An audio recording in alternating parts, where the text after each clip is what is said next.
ඔබ හිතලා බලන්න ඔබ යම් කිසි කෙනෙක් ගැන කියනවා නම් දෙයක් පළවෙනි එක ඔබට පුළුවන් ද එයා ඔබේ මූණ ඉස්සරහින්දී ඒක කියන්න. ඒක පුළුවන් නම් හරි.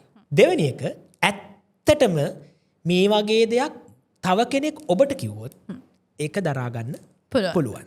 ඔබ ඒක ඇක්සෙප්ට් කරන්න රෙඩිද? ඒ දෙකටම උත්තරේ ඔව් නම් මම හිතනවා ඔබට බය නැතුව තව කෙනෙක් ඉස්සරහා තව දෙයක් කතා කරන්න පුළුවන්. හැබැයි මම හිතනවා ඔය ගොඩක් gossips ඔය දෙක yes කරගෙන කියන්න බෑ. ඔයා මට බනිනවා. ඒතර මං ඔව් යුරේෂණී කියන එක ඇත්ත. මම වැදගත් මිනිස්සෙක් නෙවෙයි. මම හයිපා කරපු මිනිස්සෙක්. මට කිසිම හැදියාවක් නැති මිනිස්සෙක් කියලා ඒ ටික ඔක්කොම ගත්තොත් ඒක වැරදි. ඔයා කියන දේෙන් මම මගෙන් අහන්න ඕන. මෙයා මේ ලේබල්ස් ටික මෙයා මට දෙනවා. ඇත්තටම ඒක මම ගන්නවද නැද්ද? කඩේට බඩු ගන්න ගිහිල්ලා අපිට ඕන දේ හොඳයි කියලා හිතන දේ තමයි අපි අරගෙන ඉන්නේ.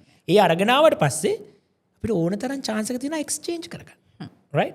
මට ඒක හරියන්නේ නැත්නම් ආයෙ ගිහිල්ලා දීලා වෙන එකක් කරගන්න පුළුවන්. ඉතින් ජීවිතයේ ඇතුළෙත් මම කියන්නේ අන්න ඒක කරගන්න. ඔයාට අනිත් කෙනා දෙන ඔක්කොම conclusions නිගමන ටික ඔයා කියලා ගන්න එපා. ඔයා එකෙන් තෝරලා ගන්න. අරගෙන ඔයාට තේරෙනවද නෑ this is not matching with me. මේක නෙමෙයි මට match වෙන්නේ කියලා. ඔයා පව් එක වෙනස් කරගෙන ඔයාට ගැළපෙන දේ ඔයාට ගැළපෙන විදිහට ඒක හදාගන්න.